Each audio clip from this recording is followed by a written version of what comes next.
All right, good morning. Good morning. What's going on, everybody? What is going on? Monday, February 2nd. We're already into February.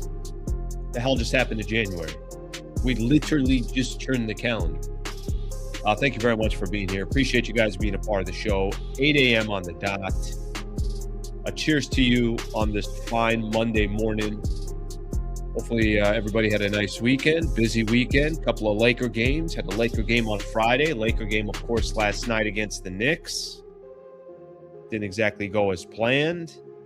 But a lot of good topics coming from the weekend. Typically happens, right?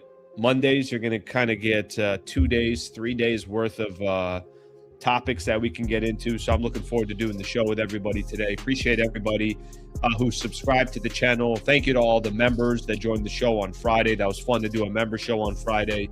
Did it from Harrah Resort. Did a lot of stuff from Harrah Resort over those last couple of days. We got lots to get into. I'm going to go through our rundown here. Take a look at your comments after that. Then we'll get the show started. Seems like a pretty fair process right there. All right, here's what we got going on for the show today. We'll talk very, very, very, very little about the Lakers and the Wizards. We'll spend a decent amount of time on the Lakers and the Knicks. So Lakers losing last night. Couple things I walked away with. What do you guys think of the NBC game, the Sunday night NBC game? Thought it was kind of cool. So we're watching a little Thunder and the Nuggets after. We're spending a little time talking about the Lakers and the Knicks. In order for the Lakers to beat a team over 500, basically everything's got to go well. That's how little margin for error that the Lakers have. And then there's a stat yesterday that's impossible not to spend a lot of time talking about, and we'll do that on this morning's show. The Lakers' record versus teams that are above 500. And what does that exactly mean? Austin Reaves coming back soon. How much is he going to change that? You know, the Austin Reaves piece of this, I think for me, more than anything else, it's going to be nice to get Austin Reaves back. But I think the bigger piece is how much of a difference is Austin Reaves going to be for the Lakers? By the way, he could be a significant difference. We'll just have to kind of wait and see. But we know he's coming back soon. Deadline coming up on Thursday. I don't think I've still fully decided what the show's going to be on Thursday. If I do a 1 hour before and then a 1 hour post deadline, something like that, or just go 2 straight hours, something along those lines. Two players that have been rumored around the Lakers, and one of the players that we spent a lot of time talking about on Friday got traded, just didn't get traded to the Lakers. I'm seeing a lot of articles out there that the Lakers have been in conversations with other teams. The biggest problem is they just don't have the assets. They don't have the assets to actually go make a deal. Which, by the way, you could look at that as a good thing, a bad thing. You could say, well, just save everything for later. So we'll get into that. But I do believe that, with the trade deadline coming up on Thursday, I still think Lakers are going to do something. I just don't think it's going to be very significant. That's coming up on Thursday. We'll do the latest that's around the league. 1 year anniversary after the Luka and AD trade. So the 1 year anniversary was yesterday. We'll kind of look back a little bit on what's happened over the last year for both of these franchises and how the conspiracies will just continue to come up. They just basically handed them Cooper Flag, and they handed Luka to the Lakers. So, I mean, I don't know what you want me to tell you here, but they're just handing gifts all over the place in the NBA. LeBron's an all-star. I think most people are kind of irritated about that. I'm not. I'm glad LeBron's going to be an all-star. But there are some all-star snubs out there, so I understand why some people might be frustrated about that. NBA news, weekend recap, call it a day. So thank you for being here. Cheers to everybody. Get our cup of coffee, and we'll keep things going here. Let me read a few of these comments, and then we're going to get the show started. All right? So let me see what people got to say. Let me see. What do we got here? Good morning, Slee. Good morning to you as well. A couple people saying Sunday night was cool. Yeah, I was a fan of that. I saw somebody else saying, well, how can you have these Sunday night games but then have all the other games going on at the same time? As in, usually if it's Sunday night football, that's it. There's only one game on. It's a good point. It's a fair point, right? To have all these games, Sunday night games exclusive. But I guess what's different in the NBA is these Sunday night games are anyone can watch them. So anyone can watch the Thunder and the Denver Nuggets, or anyone can watch the Lakers and the Knicks if you have Peacock. That's the only difference or unless you have the league pass, obviously. So it does make it a little bit more exclusive in that regards, but I understand that. Let's get another one in here before we get the show started. Let's just read a few of these comments. So we talked about how bad Luka's defense is. It's very disappointing. Do y'all even watch the games? He's a black hole, always gives up good shots and complains instead of playing defense. Are you the same? No, I think we try to highlight that, yes, Luka's not going to be the best defender on the floor. Sure, everybody knows that. He's also one of the top 5 players in the NBA, period. So he does have a glaring hole on defense. Absolutely. And if you're putting together a roster around Luka, you better be able to address that. And that's obviously something that the Lakers are trying to work on. And I think they already got enough kind of holes in their roster where it probably can't fully be addressed until you get into the offseason. Yes, he's got holes. He's also one of the top 5 players in the NBA, period.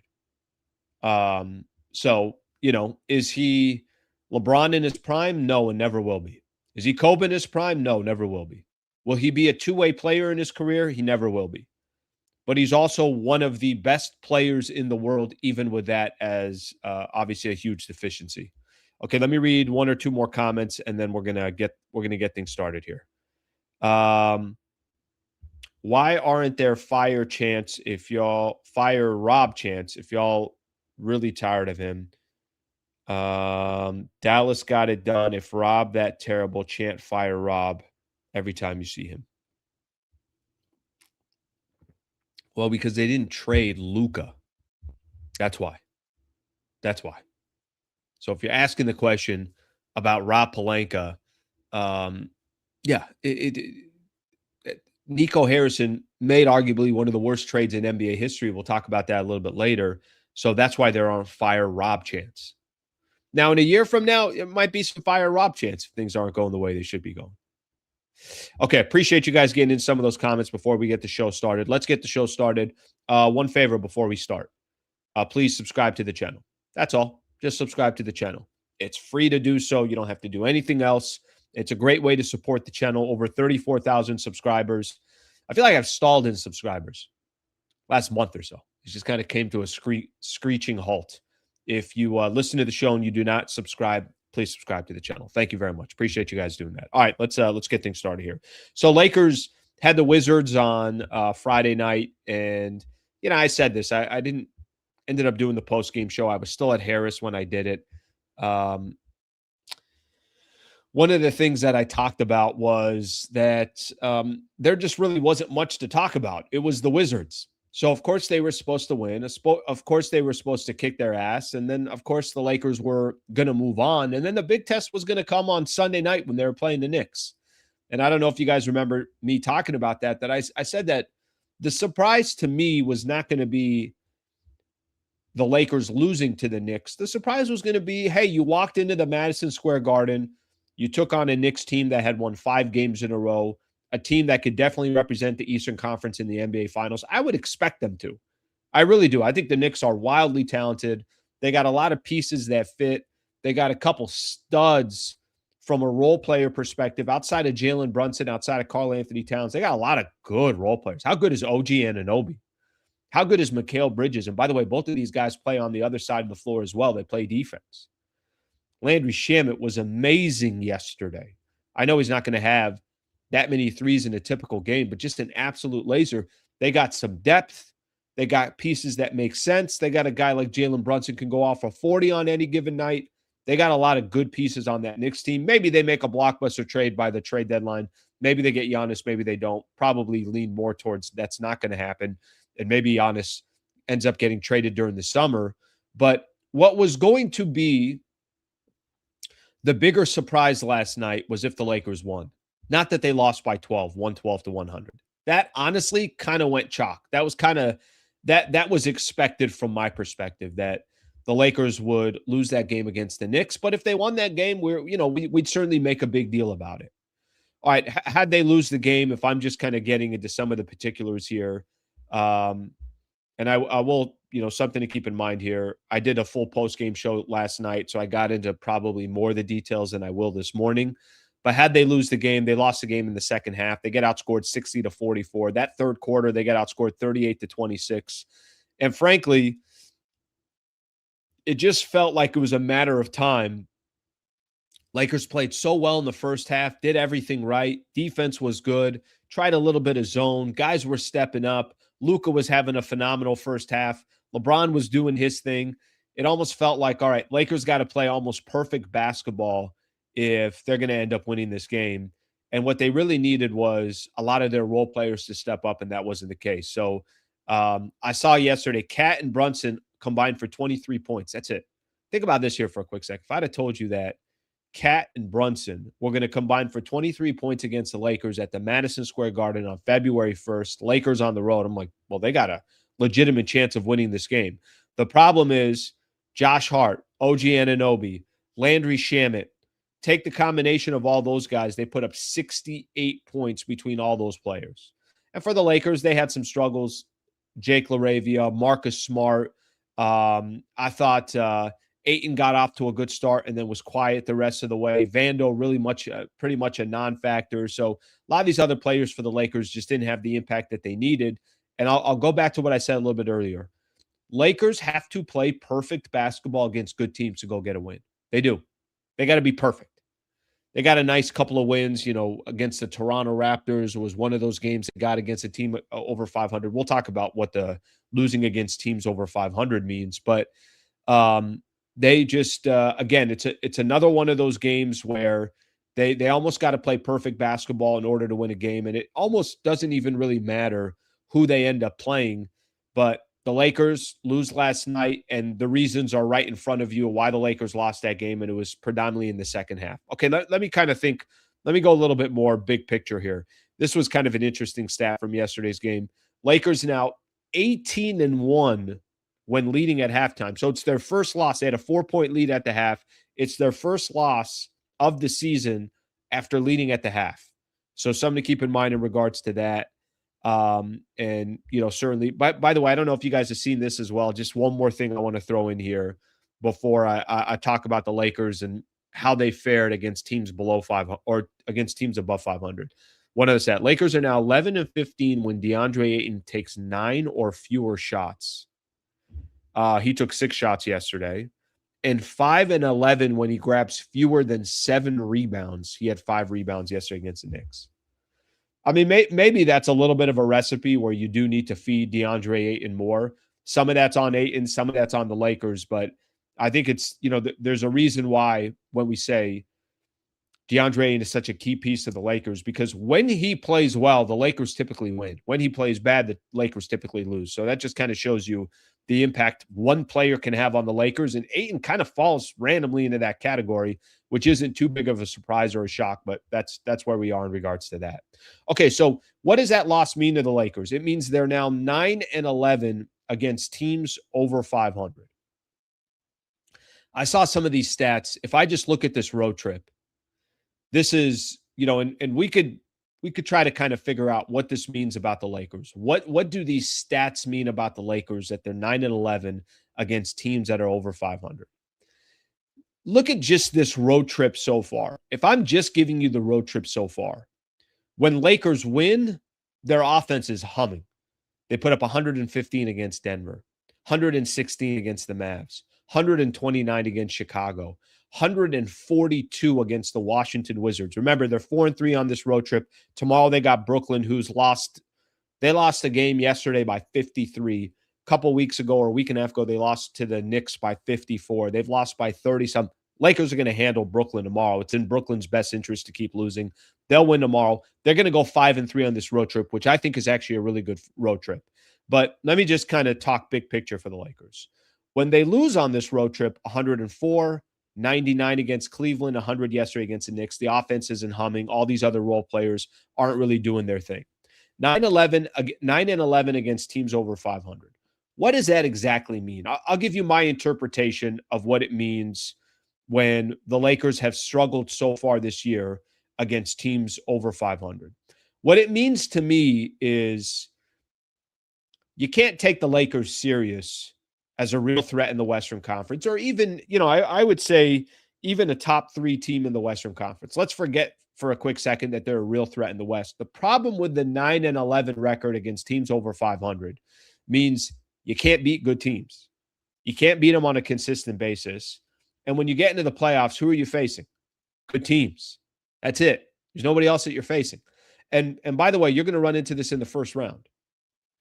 If the Phoenix Suns, and I don't want to sound doom and gloom, I really don't, because I think the Lakers, again, I'll kind of continue to emphasize this, 10 games over 500. They've missed Austin Reaves now for over a quarter of the season. I mean, he's missed already, I think, 20 games, something along those lines. But here's what I think it says more than anything else. If the Phoenix Suns just had a healthy Devin Booker right now, Lakers would be number 7 in the West. They'd be playing in a play-in game, probably against the Clippers when the dust settles, to try to grab that number 7 seed. And then, going up against the San Antonio Spurs or the Denver Nuggets, or if you fall back to that number 8 spot, the Oklahoma City Thunder. Now, everybody's all bunched together, so they could easily end up as a number 5 seed. They could end up maybe potentially a number 4 seed. So this thing is fluid, and we're nowhere near the season ending, about 48 games in. So, you do the math there of how many games are left. There's a considerable amount of games left to still kind of determine what the Lakers are going to be. But that 9-11 record, I think, says a lot right there. That 9-11 record tells me they can't beat good teams.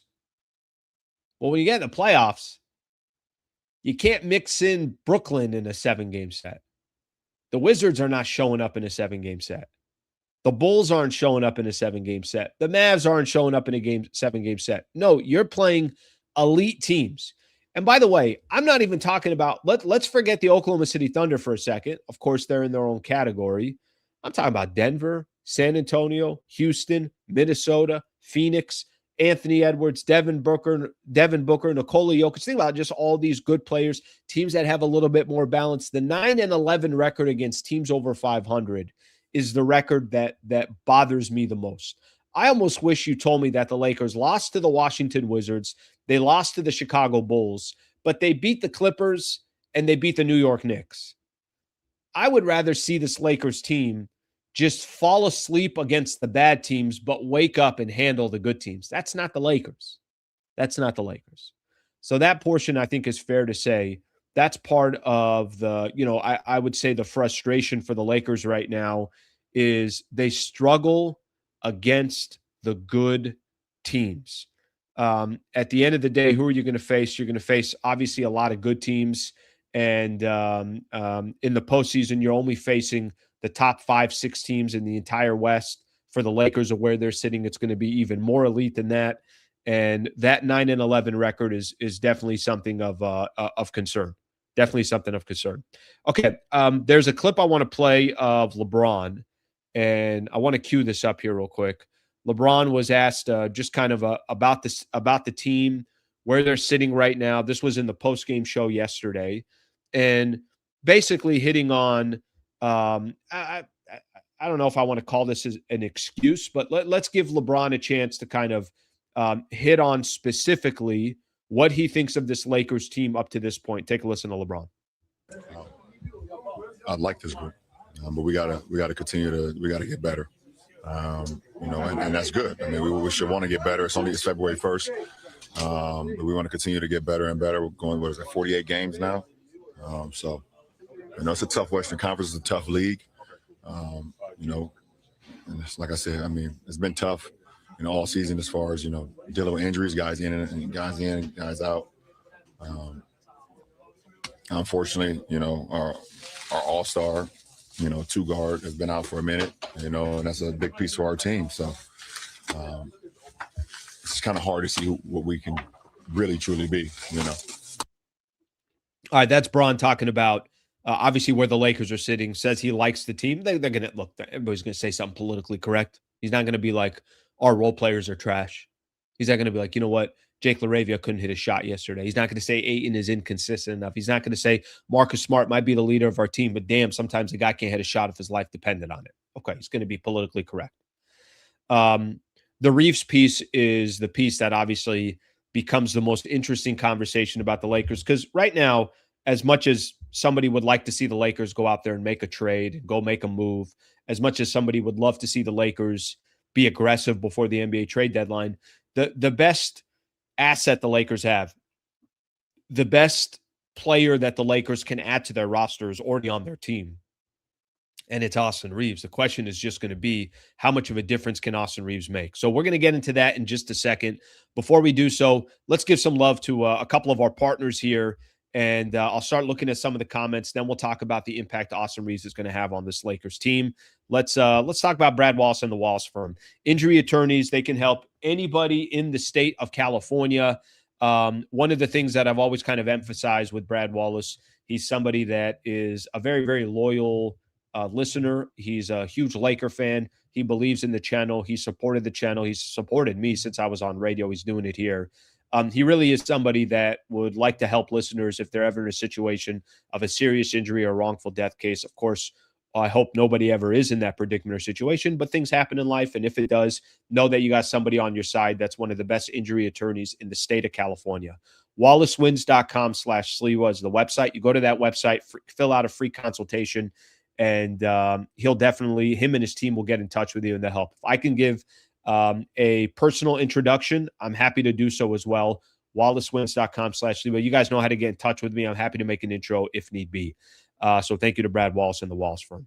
Okay, let's take a look at a couple of the comments, and then I want to talk about Austin Reaves' impact on the Lakers when he comes back.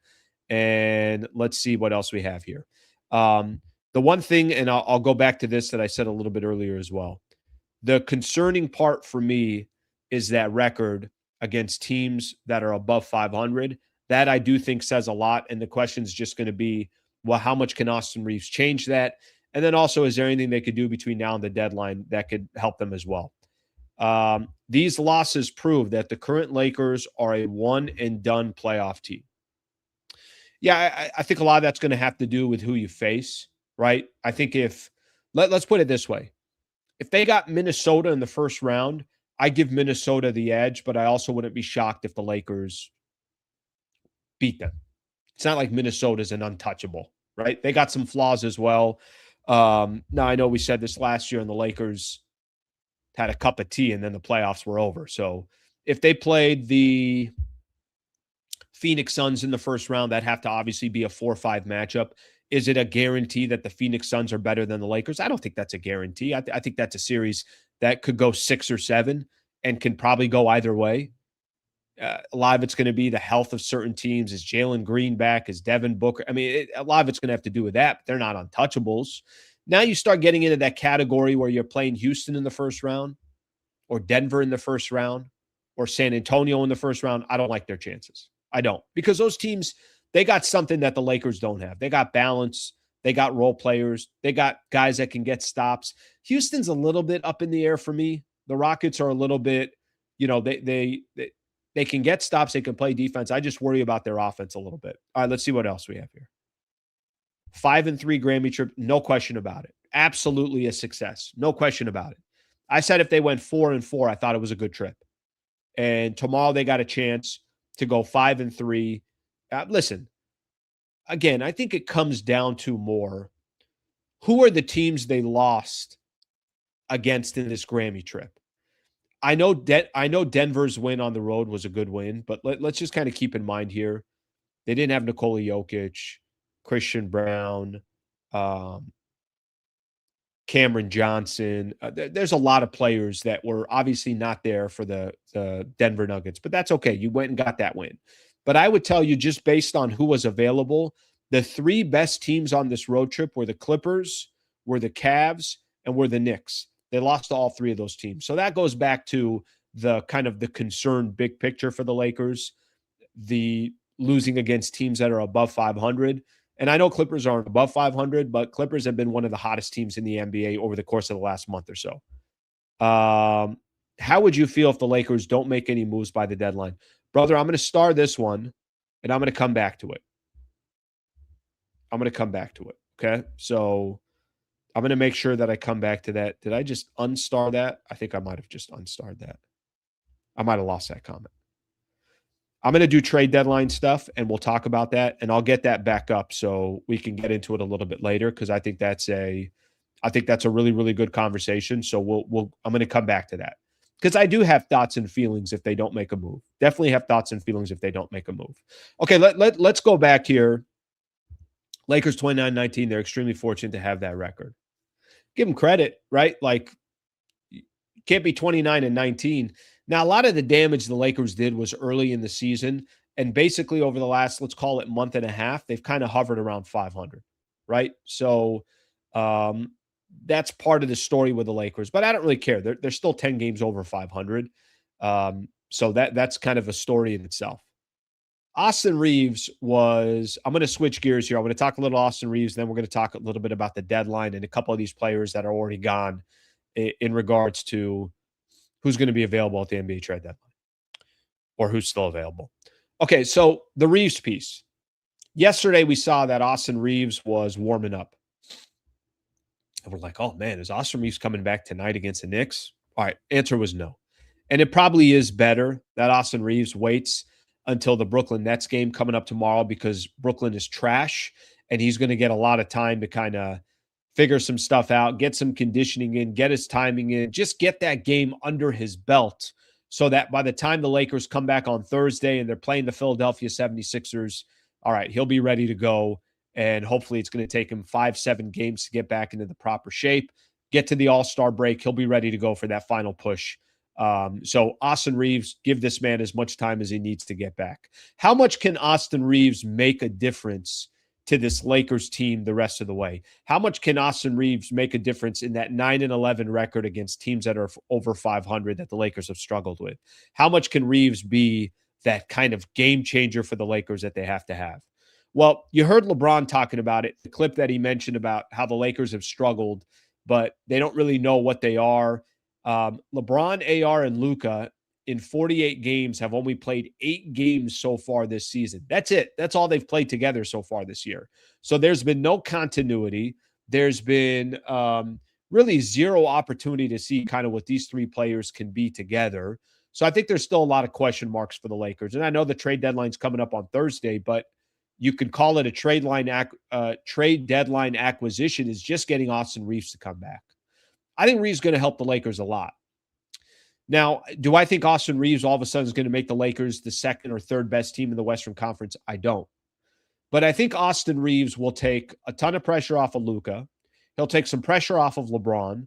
They'll have another guy in there. Let me use yesterday as an example. Jake LaRavia kept getting open looks. Well, that's not going to be Jake LaRavia. That's going to be Austin Reaves. Vando, there's a lot of times guys obviously take a step off of and say, go ahead and take as many jumpers as you want. Well, that's not going to be Vando anymore.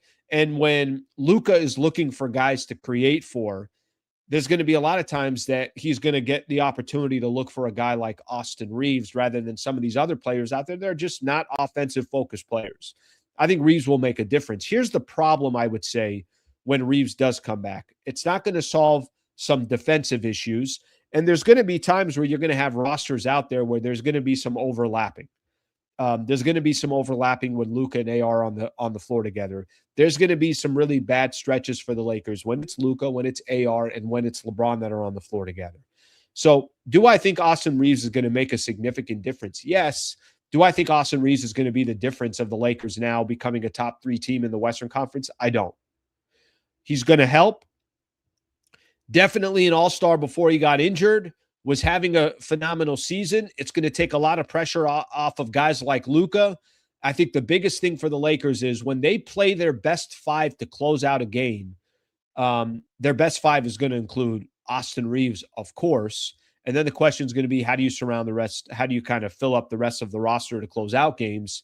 But there's still going to be some question marks that are going to be there for the Lakers, even when Austin Reaves comes back. But yes, I do think they're going to be definitely better when Reaves comes back. And we got to see 20 games with Austin Reaves, LeBron, and Luka together. And right now we've only seen 8. So by the time you get to March 1st or March 15th, did they get 20 games in together? What does that look like? And I think we're obviously still all figuring that out as we sit here. So hopefully Austin Reaves coming back sooner than later. Okay. I got a ton of things I want to hit on. And I got a ton of things I want to hit on about the NBA trade deadline and what could still happen in some of those conversations. So I do want to spend some time on that. And I know there's going to be a lot of comments into that as well. All right, let's see what we have here. Let's take a look at a couple of the comments, and then I'm going to get into, like I said, some of the other topics that we still have. Getting AR back should be 30 and 19 coming home when 15 of the next 18 are in LA. Don't bury them yet. I'm not as worried about the Lakers' overall record. I think the Lakers, I think they can have a good overall record. The concern I have more with the Lakers is how they do against teams over 500. Listen, if I'll say this, I think Jake LaRavia now knows his role on this Lakers team. Vando is used properly. Marcus Smart is used properly. I think there's a Jackson Hayes, DeAndre Ayton, kind of how you split that time. I think the Lakers are better off today than they were a month ago. I think there's more of an understanding of who the team is.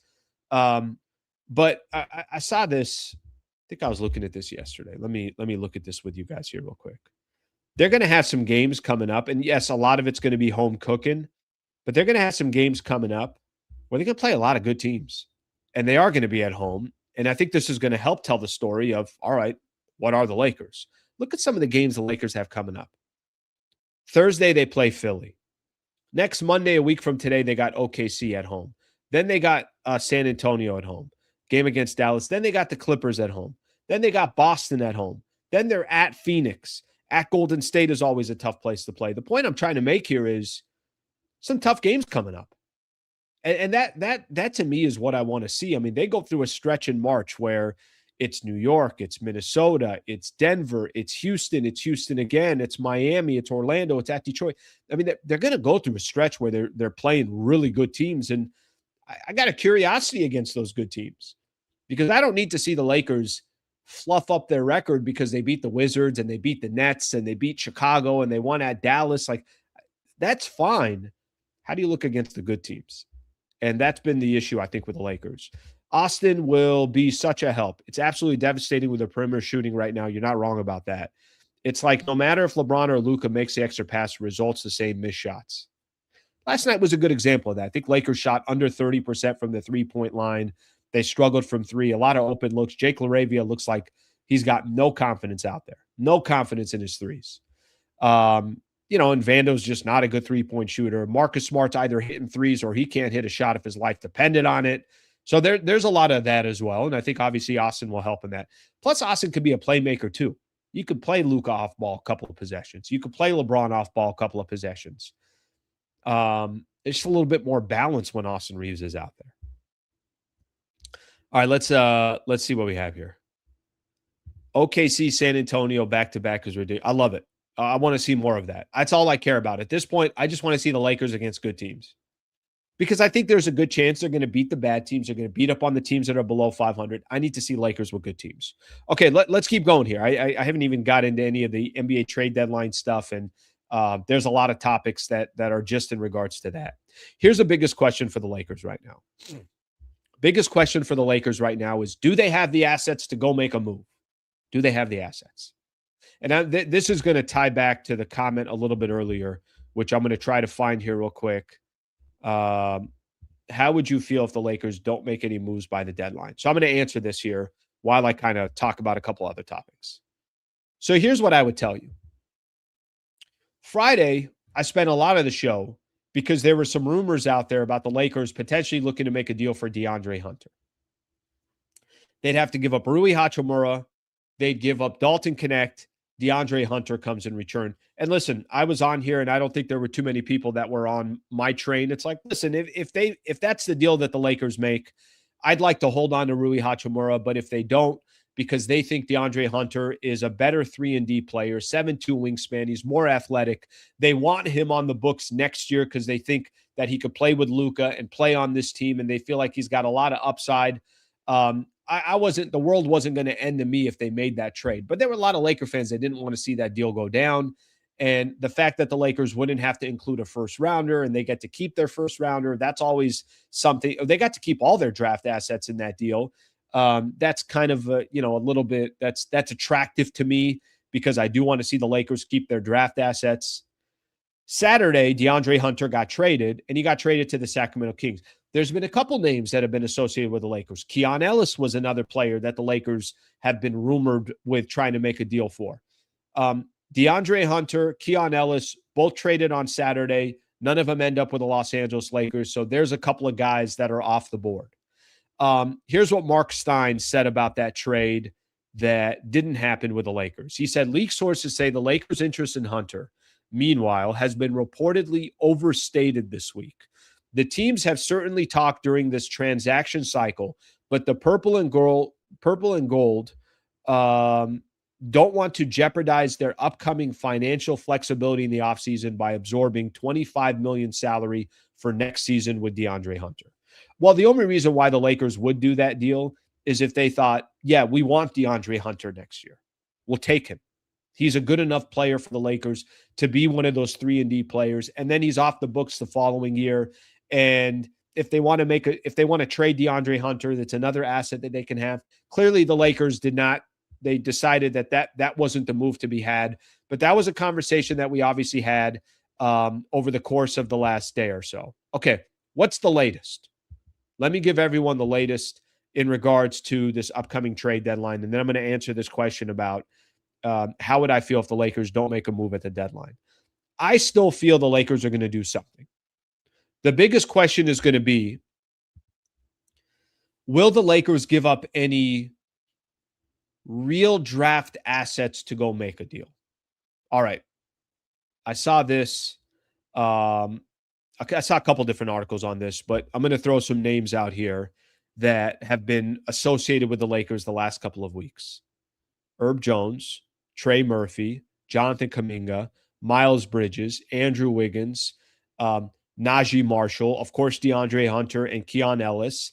Sadiq Bey is another new name that I'm seeing. Not really a new name, but another name that I'm looking there. Here's the biggest question for the Lakers. The biggest question for the Lakers is, do they have the assets to go make a move? Here's what the Lakers have right now. They got expiring contracts of Rui, Gabe Vincent, Maxi Kleber.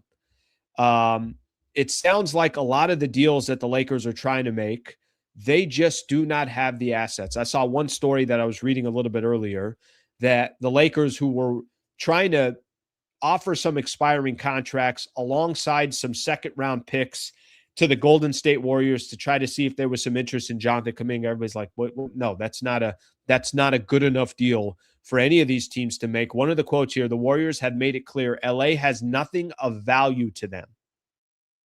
So as we sit here right now with just a few days left to go, every article that I'm reading has more to do with the Lakers just don't have the proper amount of assets to go make a deal. Would I be disappointed if the Lakers don't make a deal by the deadline, or how would I feel about that? In a weird way, I would say to myself that the Lakers were responsible. If the Lakers don't make a move by the deadline, my knee-jerk reaction would be, well, maybe there just wasn't a deal to be made. Part of it because they don't have enough assets to go make a deal, and the other part of it because they're saying to themselves, now's not the time to trade that first rounder. It would also indicate to me, I think this is more that, well, they better have a big plan coming up this summer, that something's cooking for the summer. I think those are the things that jump kind of to the top of my mind if they didn't make a deal by the trade deadline. Still think they're going to do something, even if it's more of a marginal move. I'm seeing Sadiq Bey's name being thrown around a lot. Maybe the Lakers think they could grab Sadiq Bey without giving up, some draft compensation. Maybe there's an angle there, or a way for them to kind of get this 3-and-D player and not have to give up some real assets to go do it. But if they didn't make a move by the deadline, it's not the end of the world. It would just tell me, it would really, really indicate to me that the Lakers are all about the future, that the Lakers are all about making splashes in the summer, that they're not going to let marginal moves take away some good draft assets. Now, if they made a move at the deadline, it doesn't mean they have to trade their first rounder in order to do so. And I think that's probably where we're leaning now towards the Lakers. That's what it feels like. If they trade away that first rounder, my thought is, well, they better get a player that they know can be with Luka and with Austin Reaves for the next couple of years. If they don't trade away that first rounder, it indicates more to me that the Lakers are kind of sitting back right now and they're saying to themselves, we just don't have what we need this year to compete. And we're not going to chase this Western Conference in order to be marginally better, but lose another draft asset and not have that asset in the summer. Maybe this is part of their big plan to go try to make a run for Giannis, but we really don't know until we get to Thursday at noon. That's how I would feel if the Lakers didn't make a move by the deadline. And every single article that I'm reading and every single name that's being thrown out there, it sounds like the Lakers just don't have the assets to go make one of these moves, or they're being strategic and they're saying, nope, we don't want DeAndre Hunter and his $25 million next year. The only way you take on money for next season is if it's a player that you think we want that guy. No, we're good to have this guy. We're good to have his money on our books because we think he's the right asset with Luka and building around Luka. So we just got a couple days left in regards to that. So that will obviously say a lot in regards to what the Lakers end up doing. But that's the piece that I think stands out to me the most. Lakers did not make a move. They have not made a move. A couple of names have already gone. And what they do from here will obviously be will be fascinating to see what happens.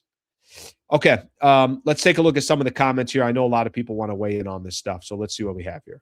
John Wayne, why are LeBron's role players always trash? Could it be because he does not allow teams to develop young players around him? Big three and nothing else. It could be that every year for the last 10, 12, 13 years, LeBron is, I got to try to win an NBA championship right now. And typically, if you're on a team that the only goal is to win an NBA championship, it's really, really tough to develop and draft young players because those two timelines don't usually coincide. It's usually one or the other, right? Teams that are trying to tank right now don't mind developing young players. What they don't want is to win a lot of games because they want to go get more young players. Teams that are trying to win right now are probably not doing the best job of developing young players. And every team LeBron's been on since his days in Cleveland, before he left Cleveland to go to Miami, there's this pressure of, I need to win right now. So I hope that answers your question. And if that's a shot or a dig at LeBron, that's fine. But LeBron is not about developing players over the last 10 years of his career. He's trying to win as much as he possibly can. So I think that's what comes with the territory. All right, let's get some more of these comments in here.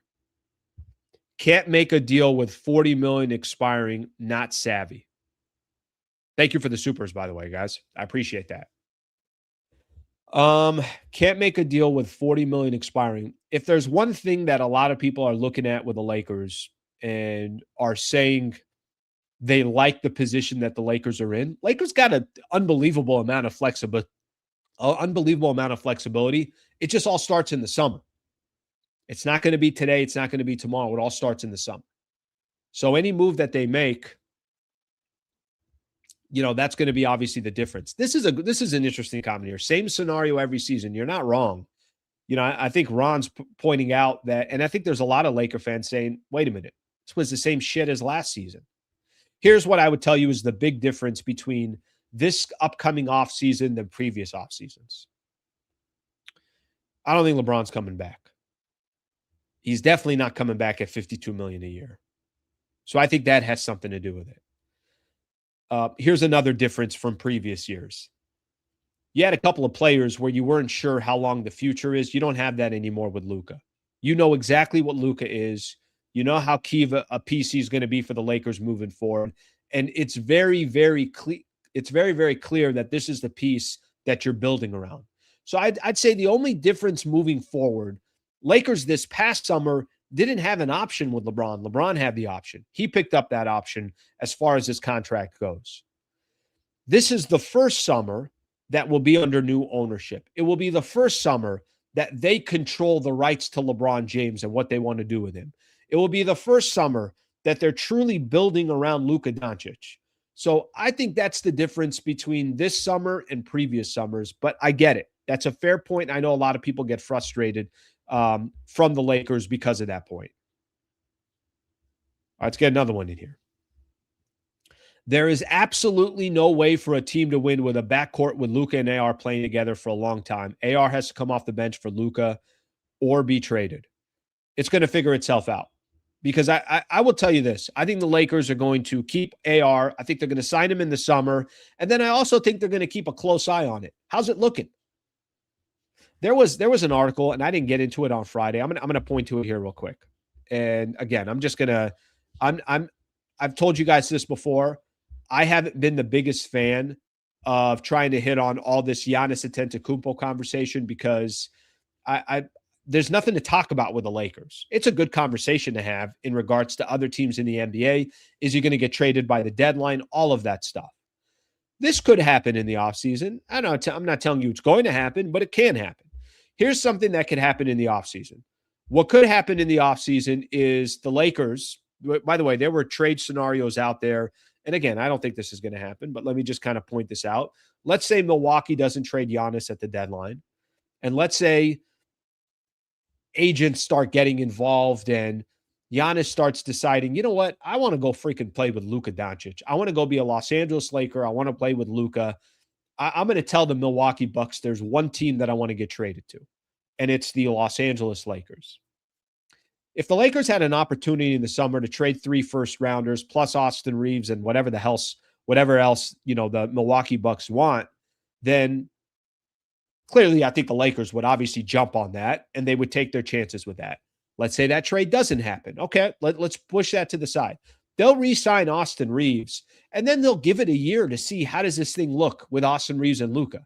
And if it doesn't look the way that they want it to look, then I think we're going to have conversations about Austin Reaves being in trade conversations to improve what the Lakers need to do in regards to building around Luka.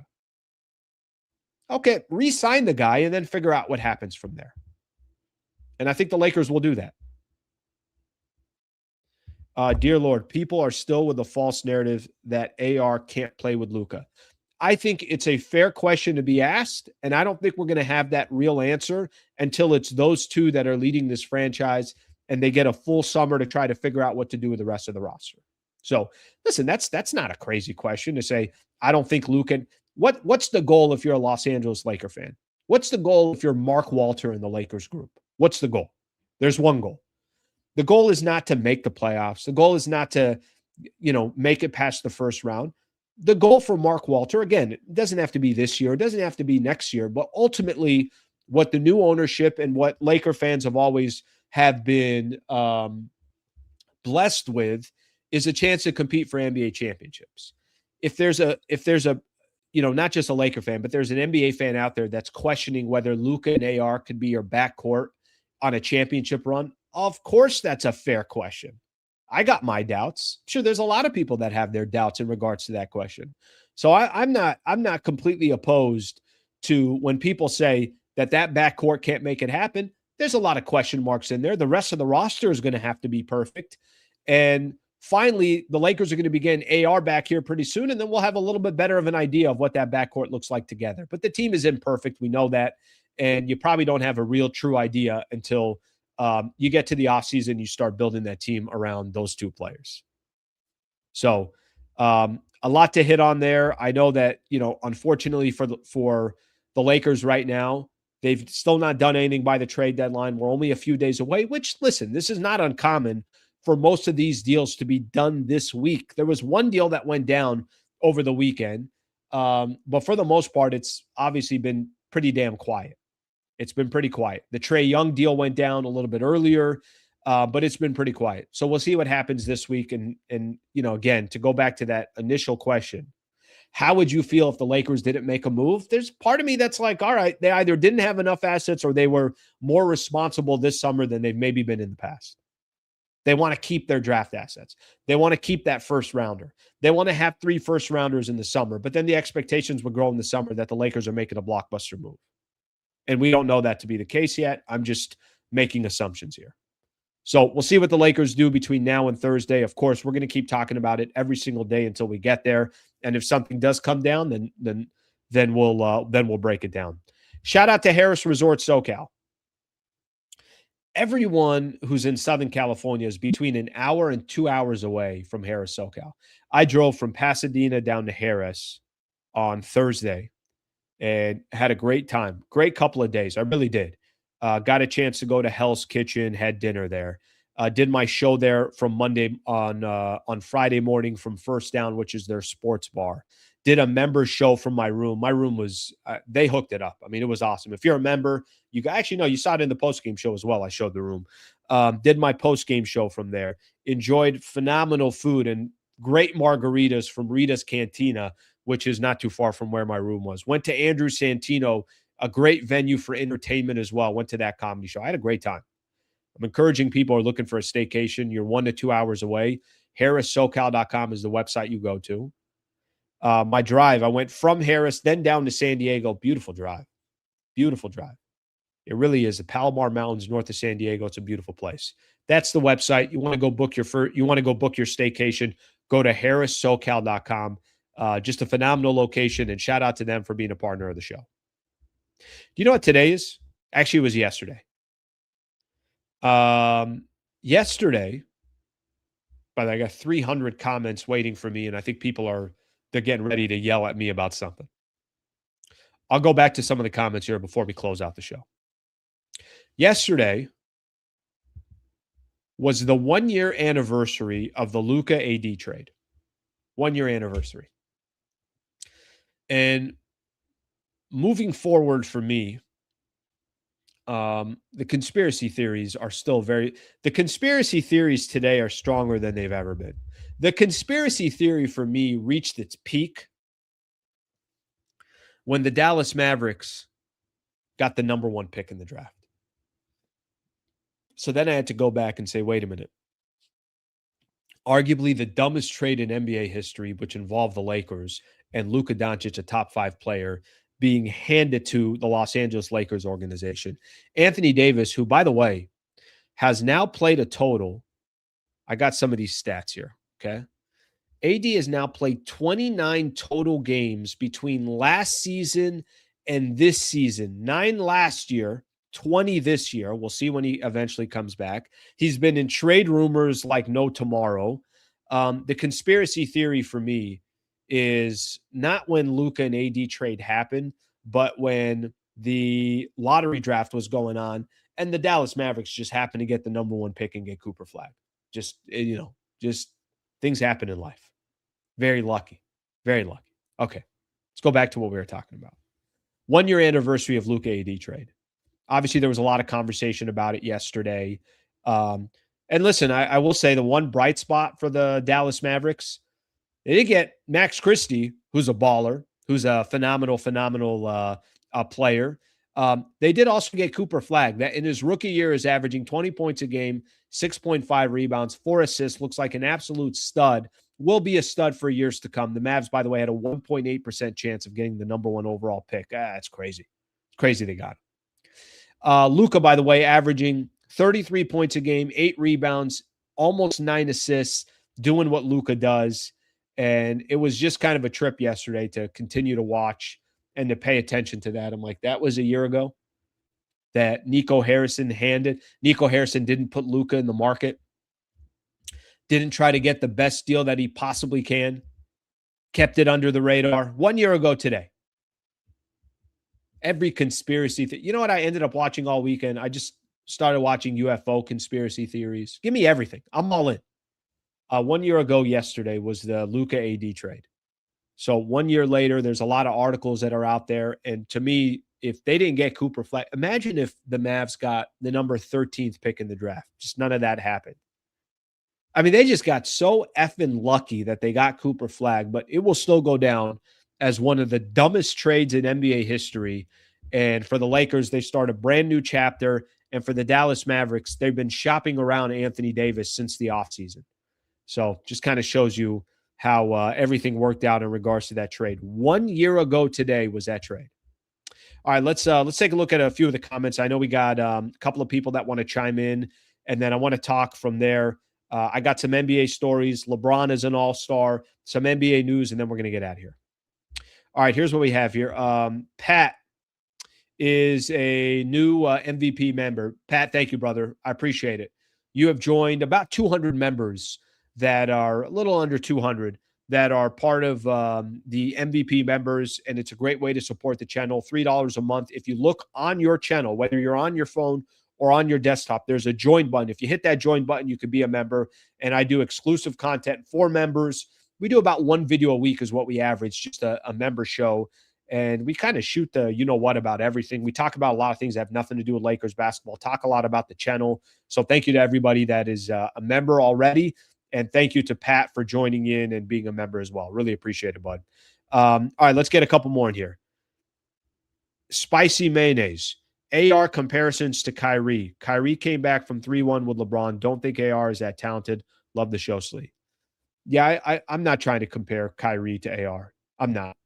And I'm also not trying to compare Kyrie and LeBron to Luka and AR. LeBron was one of the best two-way players in the league for how long? Played a completely different position.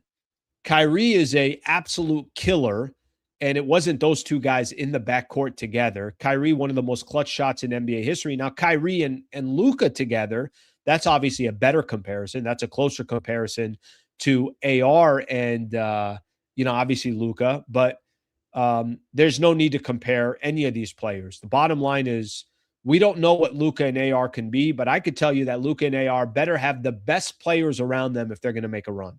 The best players that complement each other if they're going to make a run. Spicy Mayonnaise, thank you for the super. Appreciate you very much. Appreciate the supers, guys. Appreciate that. Pat, you're the man. Pat, you're the man. Gifted out 10 Hoops Talk or 10 MVP memberships. Thank you, brother. You're the man. Appreciate you doing that. Look at Pat becomes a member, gifts out 10 members. Whoever becomes a member now based off of those 10, awesome. Thank you very much. And looking forward to doing a member show this week. Let me figure out what day I'm going to do a member show. I might kind of latch on to Friday, but I'm not 100% sure. I'll keep you guys posted on that. But thank you for gifting out those 10 members. And I'm looking forward to doing a member show this week where I can welcome in some new members. So thank you very much for doing that. Really, really appreciate that. Okay, let's get another one in here. Slee, Mavs getting flagged has nothing to do with luck. They got lucky. They got lucky. Lucky. Something like that. Something like that. Badass of you gifting out those 10 memberships, brother. Means a lot. Thank you very much for doing that. Okay, let's get a couple more comments in. Reaves can't play off ball or do crazy moves. That's the difference between Kyrie and AR. I like Kyrie, or I think Reaves doesn't get enough credit on the ball because I think he could create, but I know what you're talking about. You're saying, well, there's only one ball. So who plays off ball? And I'm with you. I think there are a lot of times AR needs the ball in his hands, and he's more effective with the ball in his hands than when he's not. I'll give an example. LeBron could play off ball and he still ends up with his stats. I don't know about that with AR. We'll have to wait and see.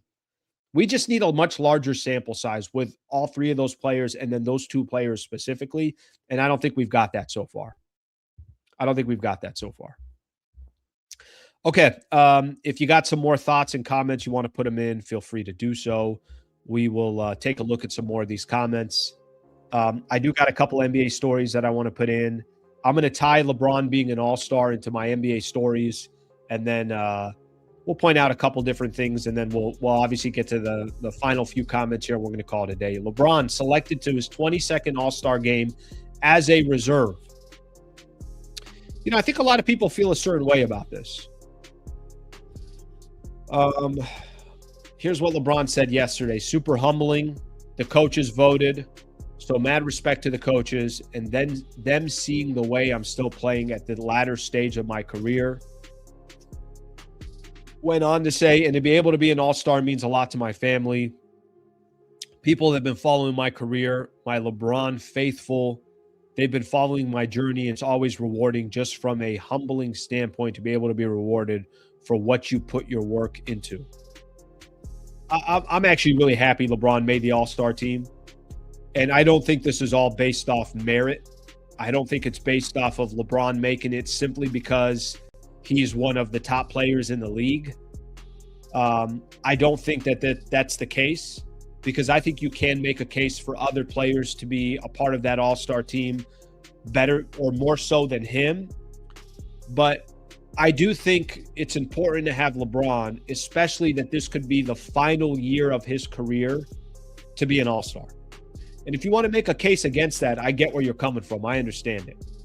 Let me give you a couple examples. First off, the game is at the Intuit Dome, and the Clippers didn't get anybody in there, right? They didn't get anybody in, if I'm correct on this.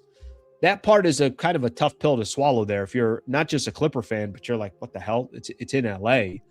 The game's at the Intuit Dome. It's in Inglewood where the Clippers play, and Kawhi Leonard didn't get in. I saw this stat here. Kawhi Leonard, since December 20th, has led the league in scoring and steals. So maybe that has to do with the Clippers being a couple games below 500. Obviously, they got off to that 6-20, 6-21 start. Alfred Şengün is another player that you could make a case for that did not make the All-Star team. So listen, there's always going to be players out there that don't make it, and there's what do they call it? All-Star snubs. I'm sure there's a handful of players that could have made it from the Western Conference that were better than LeBron James this year. And I completely understand that. You could make a case. Me personally, I'm happy to see LeBron there. I'm happy to see him there because I just don't know how much longer LeBron's going to be doing it for. So I'm happy he's there. Mark Spears had an article in Anscape. And he started listing all the players. Paolo Banchero, Desmond Bane, Joel Embiid, James Harden, Brandon Ingram. And this is a Raptors team that I think 10 games over 500. Kawhi Leonard. So listen, there's a ton of players that could have made the All-Star team that did it. And I get the argument of people saying, well, LeBron shouldn't have made it because of all these other players. It could be LeBron's last All-Star game, so I got no issue with LeBron making it. I understand an argument against him. I'm good to see LeBron in there. All right, a couple NBA stories I'm going to get into. Paul George. Damn, Paul George's story, man. This guy, from the time he was in Indiana, since he left the Indiana Pacers, it feels like it's just got worse and worse for Paul George. He had that Gatorade commercial at one time where he's making all those clutch shots. And then everybody just used that commercial against him for not being clutch. Didn't he give himself the title of playoff P? Not exactly a playoff performer. He was the man in Indiana.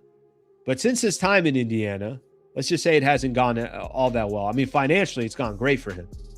Paul George suspended 25 games without pay for violating the NBA's anti-drug policy. In a statement to ESPN Shams Charania, here's what Paul George said. Over the past few years, I've discussed the importance of mental health, and in the course of recently seeking treatment for an issue of my own, I made the mistake of taking an improper medication. I take full responsibility for my actions and apologize to the Sixers organization, my teammates, and the Philly fans for my poor decision-making during this process. I am focused on using this time to make sure that my mind and body are in the best condition to help the team win, or to help the team when I return. All right, so it looks like he's eligible to return March 25th, so before the playoffs start, and he can go from there. The suspension will cost George roughly $11.7 million of his $51 million salary, or about $469,000 for each of the 25 games missed. Oh my God, this man is getting paid. Are you kidding me? Look, I think I'm more of a Paul George fan than a lot of other people that are in this chat or NBA fans. I've listened to PG on his podcast. I feel like he's, I feel like the guy is kind of a regular dude.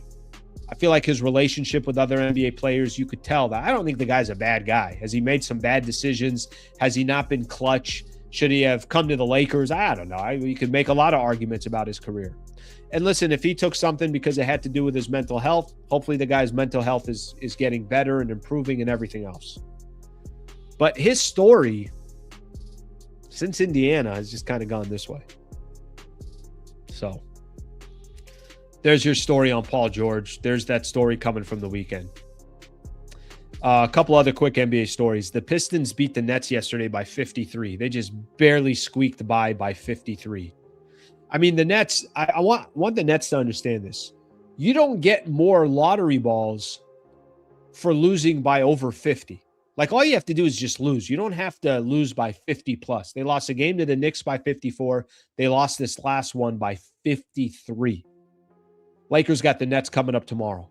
So hopefully the Lakers can take advantage of the Brooklyn Nets in this process as well.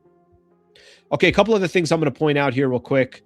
I'll read a couple comments. We're going to call it a day. Lakers right now, 6th in the Western Conference. No game for the Lakers tonight. Any good games tonight?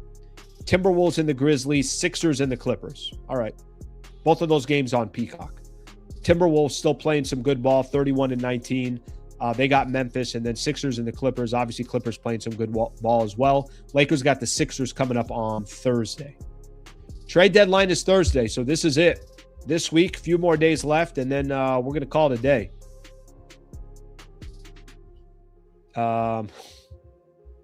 Someone wrote, playoff P to prescription P. Yeah, I don't know. And I know a lot of people, again, not that crazy about Paul George, but what do you want me to tell you? How about those numbers? Dude's making $450 a game. $450 a game. Oh, my God. All right, let's get a final couple of comments in here and call it a day.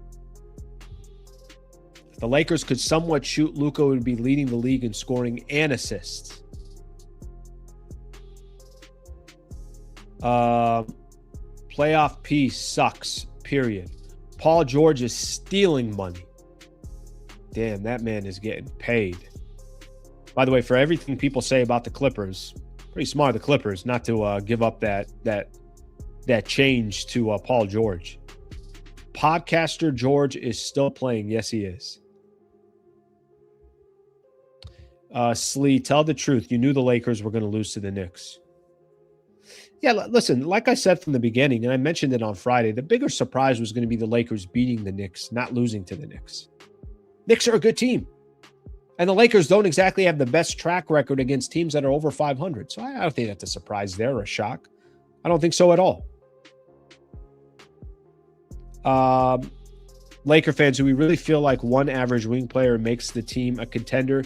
The only reason why you go out there and get a wing player and go make a trade and potentially trade draft assets is if you think that wing player is the player you want for the next couple of years as well. It's the only reason why you do it. There's no other reason why you do it.